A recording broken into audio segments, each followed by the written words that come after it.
आइए थोड़ी देर के लिए हम परमेश्वर की वचन से देखेंगे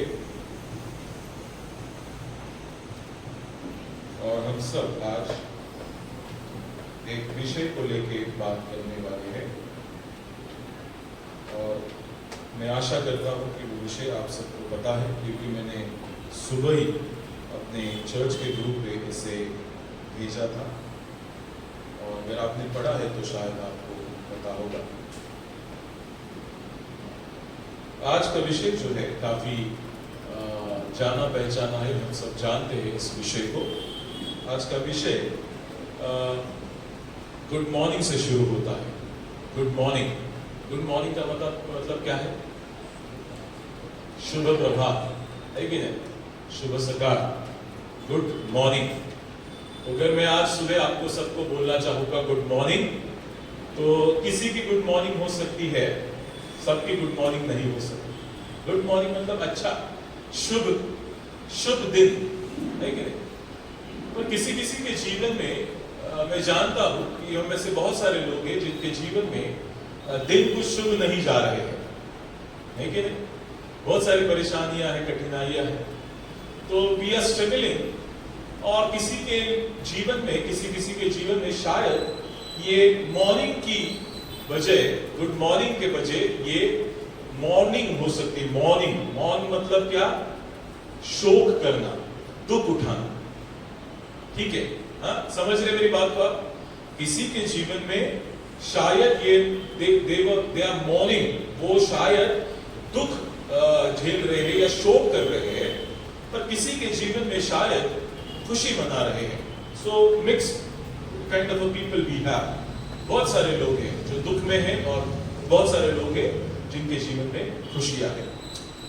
But there is a promise of God, परमेश्वर का एक वायदा है कि तुम कितने भी शोक में हो, परमेश्वर तुम्हारा शोक उस शुभता में बदलने वाला है। आमीन। कितने लोग विश्वास करते हैं? आमीन, आमीन। और इसीलिए आज का मेरा विषय है मॉर्निंग टर्न इनटू मॉर्निंग।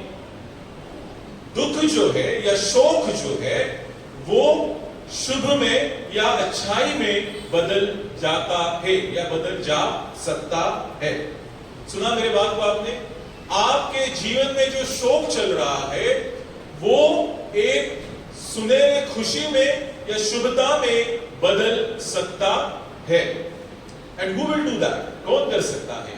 परमेश्वर कर सकता है। हमारे लिए हमारा यीशु मसीह कर सकता है। एक वचन मुझे बहुत अच्छा लगता है बाइबल में, शायद रात को रोना पड़े पर सुबह खुशी का कहर आएगा।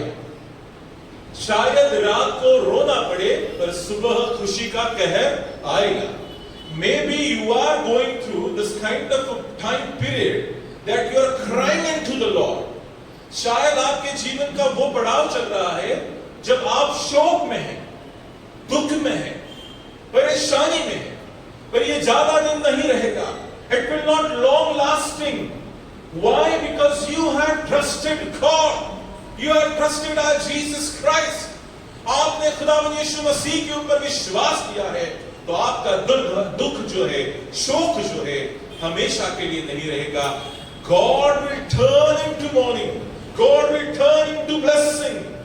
इसीलिए परमेश्वर का वचन दाऊद कहता है, रात को रोना पड़े पर सुबह खुशी का कहर आएगा। हर वक्त रात नहीं रहती है कि नहीं? रात के बाद दिन आता है, उजियाला। So situation will not be same.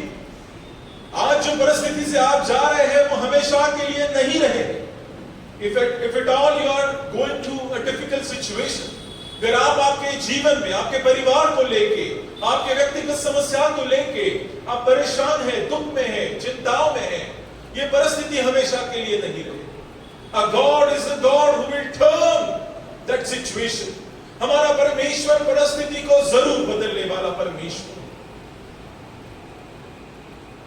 God is a God who, हमारा परमेश्वर जो chaos है, परमेश्वर उसको क्रिएटिविटी में बदलने वाला परमेश्वर।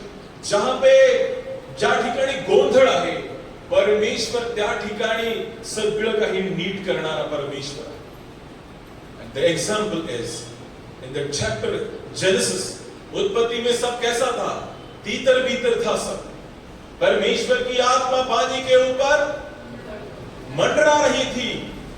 कुछ भी नहीं था, न दिन था, न उजियारा था, न पेड़ थे, न पौधे थे, कुछ भी था. But when God speaks, परमेश्वर जब कहता है, परमेश्वर जो बोलता है, तब सब जो आकार रहित बातें हैं उसको आकार आ जाता है. आमीन. आज आपका जीवन शायद आकार रहित है. There may not be a shape in your life. When God will intervene, जब परमेश्वर बीच में दस्तक देगा, तो तुम्हारे जीवन को वो आकार में लेके आने वाला परमेश्वर है. ऐसे बाइबल में बहुत सारे उदाहरण हैं जो परमेश्वर, हम अगर ऑर्डिनरी हैं, और एक बात है, if we are ordinary, God will turn us into the extraordinary people. आमीन. आम्ही जर सर्वसाधारण लोक असो तर देव आम्हाला अनन्य साधारण बनवणारा देव आहे. जर जग आम्हाला म्हणत असेल, तर ये दुनिया में कहती है कि तुम ऐसे ही लोग हो, नहीं, तुम्हारे लिए ऐसे होगे. परमेश्वर के लिए हमारे जैसा कोई नहीं है. आमीन. हमारे जैसा कोई नहीं. There are thousands of examples in the Bible.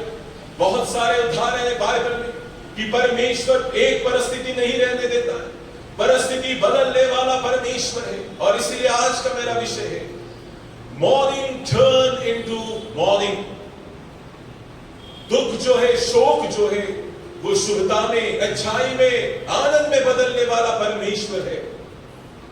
और आज मैं 6 लोगों को लेके आज मैं बात करना चाहूंगा. सबसे पहला व्यक्ति जो है, या सबसे पहली व्यक्ति है, God turn Hagar's morning into morning. Hagar नाम की एक स्त्री थी, लेकिन हगीरा नाम की एक स्त्री थी. कौन थी वो पता है आपको? कौन थी? हेलो, हगीरा कौन थी? अब्रामाची बायको होती का? अब्रामाची बायको कोण होती? सारा. पहिली सारा होती. आणि मग जब उसको बेटा नहीं हो रहा था तो उसने ही लाया था कि इससे बच्चा जन्म, क्योंकि मुझसे तो बच्चा नहीं हो रहा. हगीरा नाम की, हिंदी में हगीरा उसे कहते. और हम अगर देखते हैं, आप निकालिए मेरे साथ उत्पत्ति की किताब, उसका 21 अध्याय और उसका 16 वचन. कोई भी पढ़ सकता है. उत्पत्ति 21 और 16.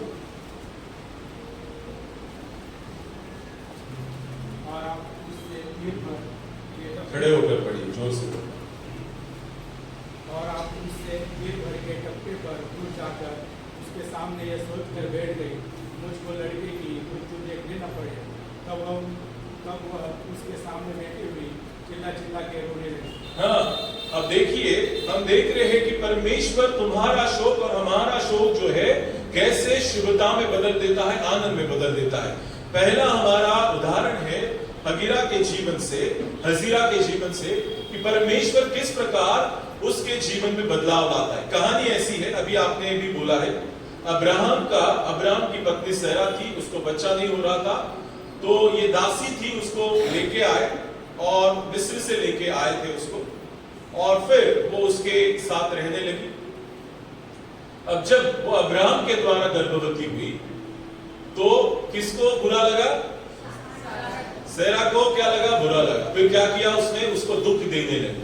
लिखा है उसको दुख देने लगी 16वें अध्याय में, अगर आप पढ़ोगे तो. फिर ये हजीरा जो है वो क्या होती है? वहां से निकल जाती है, क्योंकि वो दर्द जो है, दुख जो है, वो सहन नहीं कर सकती. अच्छा, जब वो जंगल में जाती है तो परमेश्वर का दूत उसके पास आता है और कहता है कि तेरे पेट में जो बच्चा है उसका नाम इश्माइल रखना. इश्माइल का मतलब जानते हैं आप? इश्माइल का मतलब क्या है? इश्माइल का मतलब है, वहां पे देखिए, हम देखेंगे 16 अध्याय और उसका 11वां वचन. और यहोवा के दूत ने उससे कहा, देख तू गर्भवती है और पुत्र जनेगी, उसका नाम इश्माइल रखना, क्योंकि यहोवा ने तेरे दुख का हाल सुन लिया है। परमेश्वर सुनने हारा है, परमेश्वर सुनने वाला परमेश्वर। इश्माइल का मतलब क्या है? दुख को सुनने वाला परमेश्वर, है कि नहीं? बहुत सारे परमेश्वर के नाम है, उसमें से ये भी एक है कि परमेश्वर तुम्हारे दुख को सुनने वाला परमेश्वर। और फिर वो कहता है कि तू वापस चली जा, किसके पास? अब्राहम के पास, वो तुझे अपनाएगा। वो जाती है उसके पास और फिर वहां पे जाके बच्चा जनती है। और होता क्या है उसके बाद? परमेश्वर सेरा को भी क्या करता है? आशीषित करता है कि नहीं? करता है आशीषित। अब्राहम कितने साल का तब था? 99 ईयर्स ओल्ड। और सेरा हंस पड़ती है कि ये नहीं हो सकता है, पर परमेश्वर जो है इसके बावजूद भी उसे आशीषित कर देता है। और वो भी एक बच्चा जनती है, उसका नाम होता है इसहाक, है कि नहीं? जब इसहाक होता है तो ये सेरा जो है सारा में बदल जाती है, पता है ना आपको? बच्चा के पहले उसका नाम सारे था और फिर उसके बाद उसका नाम साराह हो गया। अब्राम था, उसके नाम अब्राहम हो गया। ये सारा को दिक्कत होने लगती है तो वो कहती है कि इसे तू निकाल दे, क्योंकि ये मेरे बच्चे का हक भी मांगेगा आगे जाके। तो अब्राहम जो है बहुत दुखित हो जाता है, क्योंकि वो भी उसकी औलाद है। कौन? इश्माइल भी उसी की औलाद है। तो वो कहता है, उसे दुख होता है, तो परमेश्वर का दूत उसे आके कहता है कि जो सारा कहती है वो कर, मैंने उसके लिए कुछ अलग आशीषें रख छोड़ी, लेट हर गो, उसे जाने दे। जो सारा कहती है वैसे उसे जाने। अब जो जाती है तो अब्राहम जो है थोड़ा सा रोटी देता है और एक पानी देता है, थोड़ा सा पानी उसको। तो जैसे सफर करती है पानी खत्म हो जाता है, जंगल में है, मरुभूमि है और वहां पे पानी नहीं है और बच्चा रोने लगता है पानी के, तो वो एक उसे कोने में रख देती है। वो कहती है मैं उसे रोते रोते मरना नहीं देखना चाहती, और वो उससे मुंह फेर के बैठ जाती है और जोर जोर से रोने लगती है। क्या करती है? शोक करती है।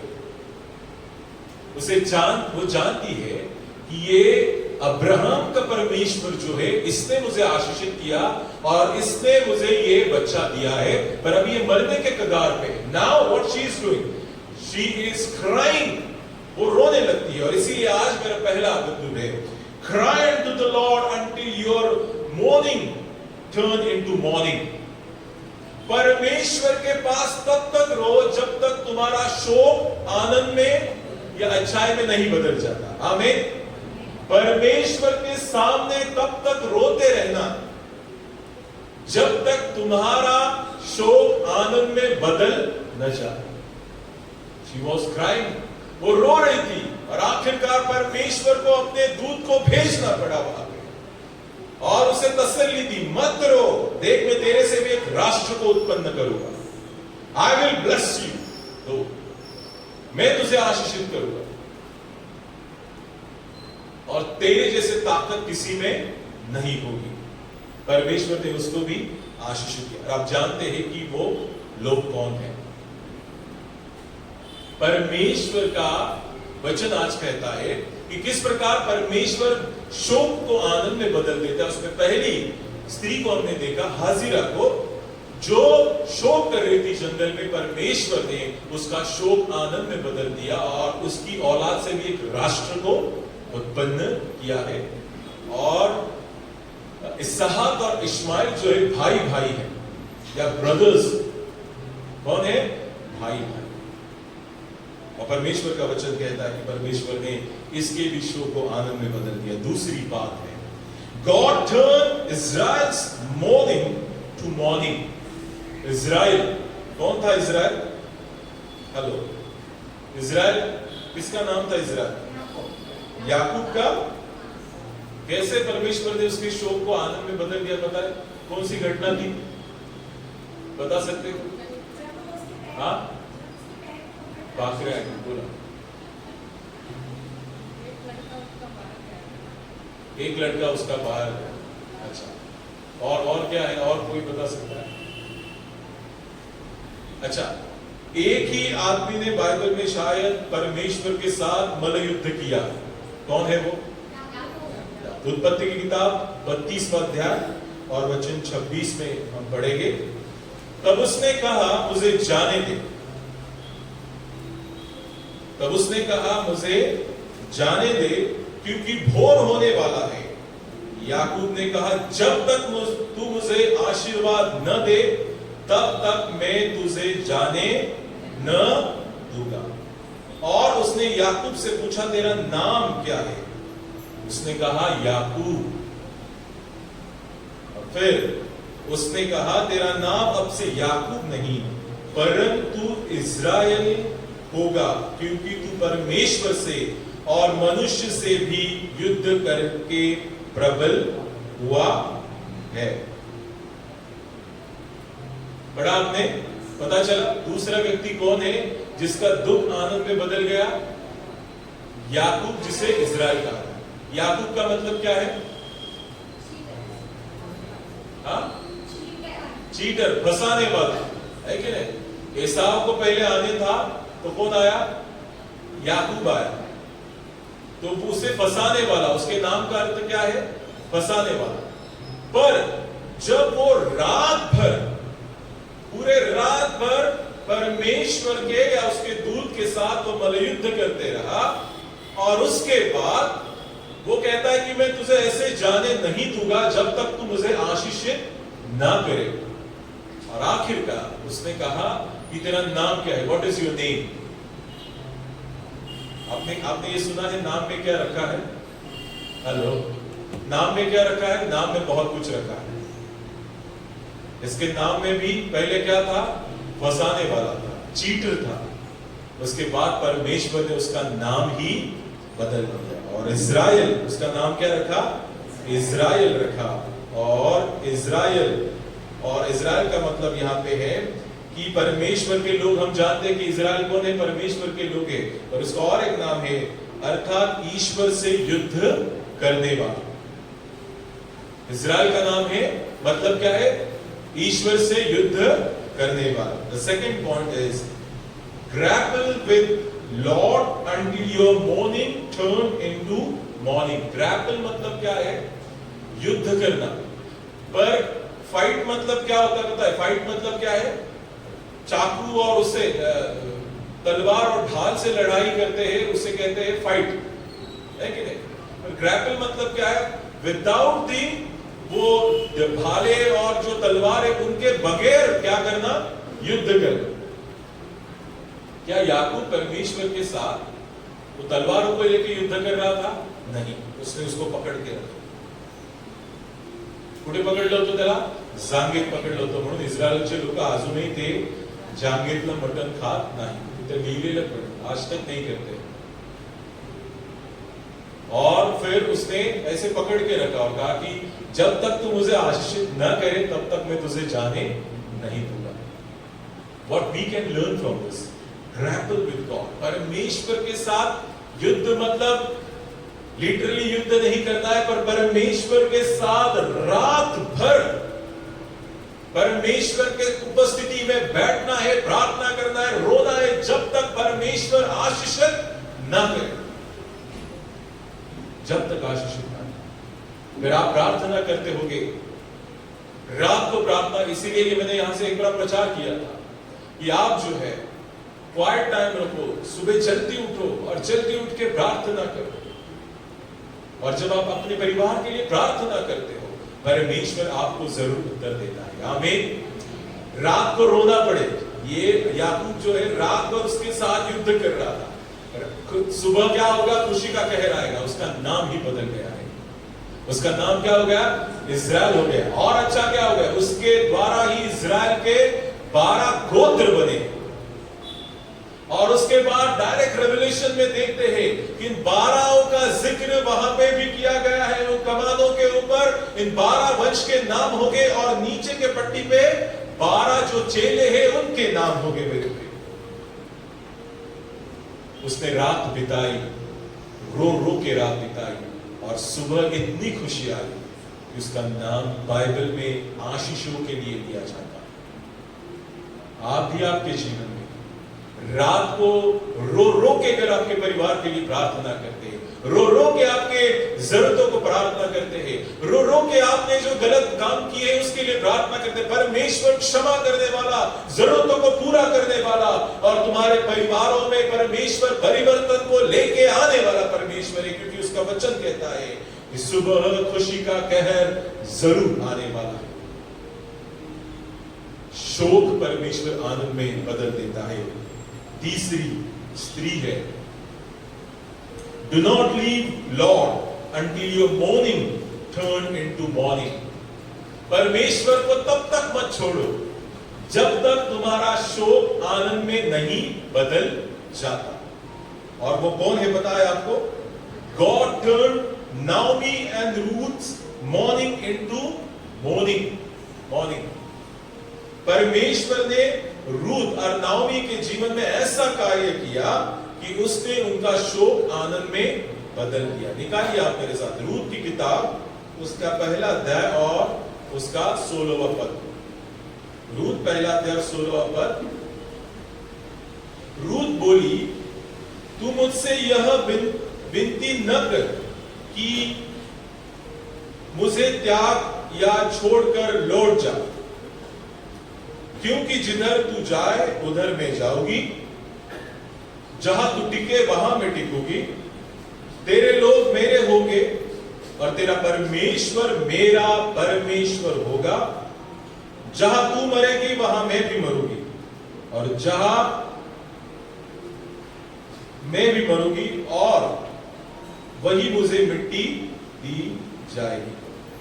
यदि मृत्यु छोड़ और किसी कारण मैं तुझसे अलग हो जाऊं तो यहोवा मुझसे वैसा ही वर्णन उससे भी अधिक करे। लेकिन रूथ और नाओमी के बारे में जानते हैं आप? महिलाओं को सबको पता होगा, मैं आशा करता हूं। नाओमी कौन थी? सास थी ना, 2 बहू थी। दूसरी का नाम क्या था? ओरफा था, है कि नहीं? ये इसने क्या कहा? बेटे मर गए, पति मर गया, बेटे मर गए, उसने कहा कि तुम अपने अपने घर चली जाओ। ओरफा जो है वो चली जाती है वापस। रूथ ये लफ्ज उसे कहती है कि मैं तुझे छोड़ के नहीं जाऊंगी, क्योंकि अभी तेरा परमेश्वर मेरा परमेश्वर। देखिए अभी क्या है, रूथ और नाओमी का जीवन शोक से भरा हुआ। पति नहीं है, बच्चे नहीं है, घर से बेघर हो गए हैं, दूसरों के यहां पे जाके खेत में काम करते हैं, शोक भरा जीवन है। परमेश्वर जो है इस रूथ का जीवन जो है वो एक आशीषों में बदल देता है। हम देखते हैं कि उसकी आगे जाके किसके साथ शादी होती है? बोआज के साथ। बोआज के साथ जो उस वक्त का काफी अमीर व्यक्ति था, इसके खेत में ये काम करने जाती थी और फिर वहीं पे वो उसके साथ उसकी शादी हो जाती है। और परमेश्वर ये रूथ के जीवन में जो विधवापन था या फिर जो शोक था, सिर्फ विधवापन नहीं पर आर्थिक परिस्थिति के वजह से भी उसके जीवन में बहुत सारा दुख था, परमेश्वर ने उसको किसमें बदल दिया? आनंद में बदल दिया। क्यों? क्योंकि उसने नाओमी को नहीं छोड़ा।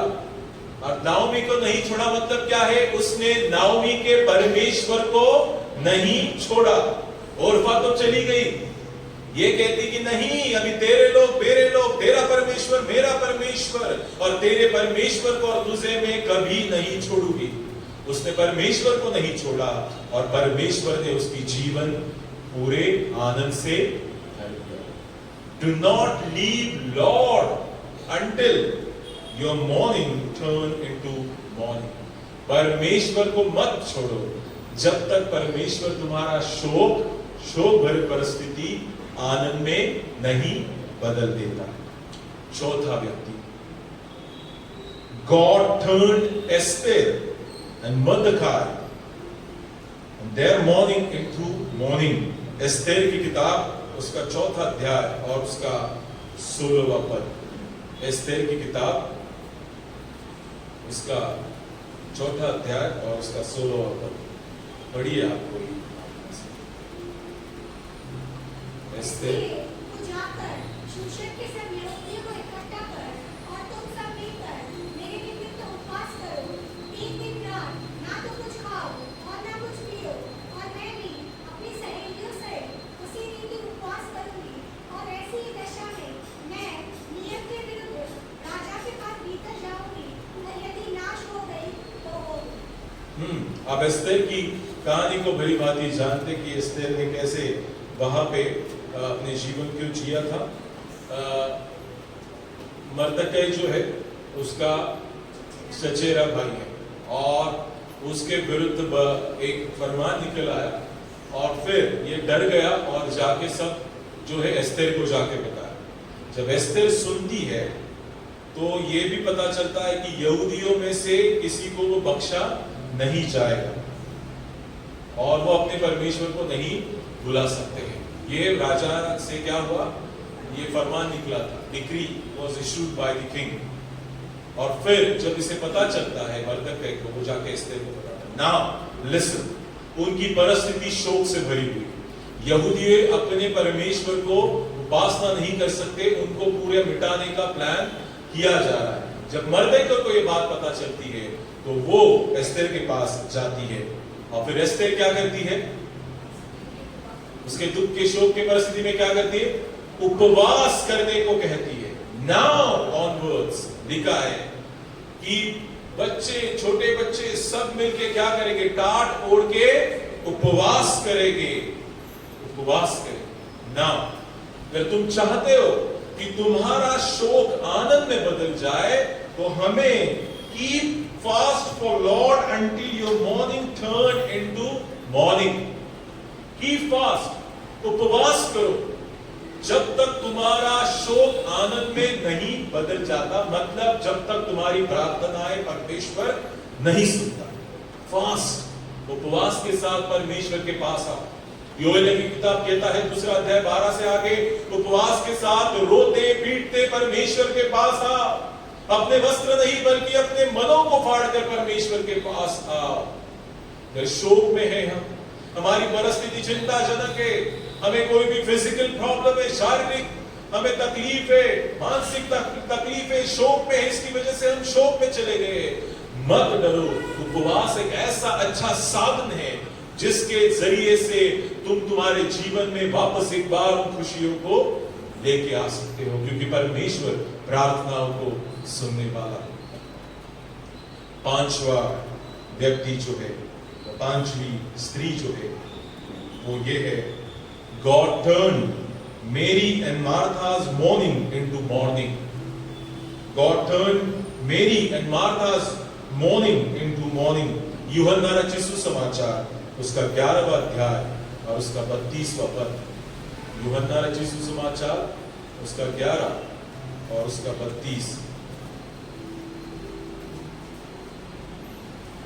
जब मरियम वहां पहुंची जहां यीशु था तो उससे देखते ही उसके पांव पर गिर पड़ी और कहा, हे प्रभु, यदि तू यहां होता तो मेरा भाई न मरता। लेकिन इसका भाई कौन है? लाजरस। आमीन। अब क्या होता है, यीशु मसीह थोड़ा सा लेट पहुंचा था। अब ये भाई मरने के बाद खुश है या शोक में है? कैसे है ये? आज का विषय क्या? हमारा परमेश्वर शोक को आनंद में बदले। ये दोनों बहनें शोक में है, अपना भाई मर गया है, यहां तक शोक में है कि उसको ऑलरेडी दफना चुके हैं, और इसीलिए कहती है, हे प्रभु, अगर तू यहां पे होता तो मेरा भाई। तो कहता है कि चलो, वो कहा जाते कब्र पर जाते, और ये इसको क्या लगता है, मार्था और मेरी को क्या लगता है, ये शोक मनाने जा रहा है वहां पे, क्योंकि मर गया ना वो भी, शोक मनाने जा रहा है। और ये जाता है, क्या कहता है? शोक मनाता है। यीशु मसीह शोक मनाता है, क्या कहता है? हेलो, क्या म्हणतो? लाजरस बाहर आ। The moment he said, वो उन सभी वस्त्रों के साथ बाहर आ जाता है, और इसीलिए knelt at his feet until your morning turned into morning. उसके सामने गिरकर परमेश्वर के सामने गिर जाओ जब तक वो तुम्हारे शोक आनंद में नहीं बदलता। मतलब क्या? परमेश्वर के चरणों में चले जाओ जब तक वो तुम्हारा शोक आनंद में नहीं बदल देता। इसके पहले वो जो मरियम थी उसे पता था कि ये कुछ कर सकता है। अगर आप उसके पहले 20 और 21, 22 में देखोगे तो वहां पे लिखा है कि उसे पता है कि ये कुछ कर सकता है, और इसीलिए वापस एक बार वो कहती है कि यदि तू होता तो मेरा भाई न मरता। उसे पता है कि बड़ी बात है, उसको जीवित भी कर सकता है। और हमको भी पता है कि हमारा परमेश्वर हमारे जीवन में कार्य जरूर कर सकता है। और जैसे ये मरियम उसके चरणों में जा गई, उसी प्रकार हम सबको परमेश्वर के चरणों में जाके गिरना जरूरी है, क्योंकि हम जानते हैं कि परमेश्वर हमारे जीवन में कार्यों को जरूर करने वाला परमेश्वर, आमीन, परमेश्वर करने वाला। और इसीलिए हमें उसके सन्मुख जाके गिर के उसे प्रार्थना करनी। आखिरी व्यक्ति जो है, God turned Jesus' disciples mourning into mourning। प्रेरितों के काम इसका पहला अध्याय और उसका 10वां वचन। प्रेरितों के काम पहला अध्याय और 10वां वचन यहां पर स्टॉर से लिखा हुआ है, उसके जाते समय जब वे आकाश की ओर ताक रहे थे तो देखो 2 पुरुष श्वेत वस्त्र पहने हुए उनके पास आ खड़े और उससे कहा, हे गलीली पुरुषों, तुम क्यों खड़े आकाश की ओर देख रहे हो? यही यीशु जो तुम्हारे पास से स्वर्ग उठा लिया गया, जिस रीति से तुमने उसे स्वर्ग को जाते देखा है, उसी रीति से वो फिर आएगा। And the last point is, look upon the Lord until your mourning turn into morning। परमेश्वर की ओर ताकते रहो जब तक तुम्हारा शोक आनंद में नहीं बदल जाता। अब कौन है ये पूरा झुंड है? किसका झुंड है? चेलों का झुंड। हालांकि यीशु मसीह ने पहले भी अपने मृत्यु के बारे में, पुनरुत्थान के बारे में जिक्र कर चुके हैं, पर एक मानव होने के नाते उन्हें पता है कि ये अभी यहां से वापस नहीं आएगा। ये एक बार चला गया तो वापस नहीं आएगा। ध्यान से सुनना, हमारे परिवार से कोई अगर गुजर जाता है तो क्यों रोते हैं? Why do we cry? क्यों रोते हैं? हमें पता है कि इसके बाद हम इसको कभी शारीरिक रूप में कभी नहीं देखेंगे। We will not see that person again। और इसीलिए वो सोच सोच के हमें इतना शोक होता है, इतना दुख होता है, और उसकी बदौलत हमारे आंखों से आंसू बहने लगते। बराबर है? चेले हमारे जैसे ही थे, उनको भी दुख हो रहा था, वो भी शोक में थे कि यीशु मसीह अब हमसे उठा लिया जाएगा। 40 दिन तो शायद दर्शन देगा, पर उसके बाद शारीरिक रूप में हम उसको नहीं देखेंगे, नहीं देखेंगे उसको। मेरे प्रियो, परमेश्वर का वचन कहता है, स्वर्गदूत कहता है, जैसा तुमने उसको जाते देखा है, He will definitely return into this world। वो इस दुनिया में वापस जरूर आने वाला है मेरे प्रियो। And that is the great hope we have। हमारे पास इतनी बड़ी आशा है कि हमारा परमेश्वर जैसे हमारे चेलों के सामने उठा लिया गया स्वर्ग में और बादलों ने उसे ढक लिया, उसी प्रकार वो उन्हीं बादलों के ऊपर वापस आने वाला है। आमीन, आमीन। हमारा परमेश्वर आने वाला है, और तब तक हम अपनी आंखें उस परमेश्वर की ओर लगाएंगे जब तक इस दुनिया का शोक भरा जीवन जो है वो अनंतता के आनंद भरे जीवन में ना बदल जाए। इसीलिए कहा है, वो अनंतता का जीवन जो है वहां पे दुख नहीं है। There is no crying। वहां पे दुख नहीं है, शोक नहीं है, वहां पे कोई भी दर्द नहीं है। वहां पे रात और दिन परमेश्वर की आराधना करनी है। We are in the world where there is a full of sorrow। हम इस दुनिया में रहते हैं, जीवन में रहते हैं, जैसे जीवन को जीते कि यहाँ पे बहुत सारे दुख से हमें जाना पड़ता है। But do not be afraid। डरो मत, परमेश्वर का वचन कहता है तुम्हारा ये दुख मेरे आने के बाद अनंतता के आनंद में बदलने वाला है। ये परमेश्वर का वचन है मेरे प्रिय। इसीलिए मैं आज आपसे इस बात को कहना चाहूंगा, your mourning will turn into morning. आमीन, आमीन। कितने लोगों को आज का वचन समझा है? आमीन, आमीन, आमीन। जो लोग जो है विश्वास के साथ बैठोगे, जरूर परमेश्वर करेगा। और आपको इन बातों को करना है। 6 बातें हमने सीखी। Cry unto the Lord.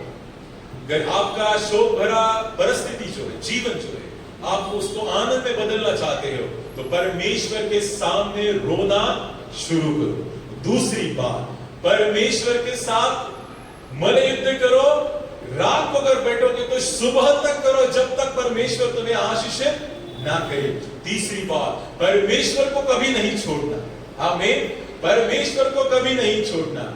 चौथी बात, हम उपवास के साथ परमेश्वर के सन्मुख आएंगे, जब तक वो हमारी परिस्थिति ना बदले।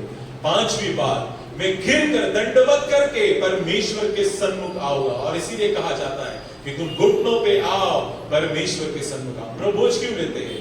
कैसे लेते हैं? घुटनों पे आते हैं और परमेश्वर के सामने जाके प्रभोज में हिस्सा लेते हैं। आप जब प्रार्थना करते हो घर पे, when you are in quiet time, अगर आप सुबह की प्रार्थना करते हो, कैसे करते हो? आप घुटनों पे जाके प्रार्थना करना बहुत जरूरी है।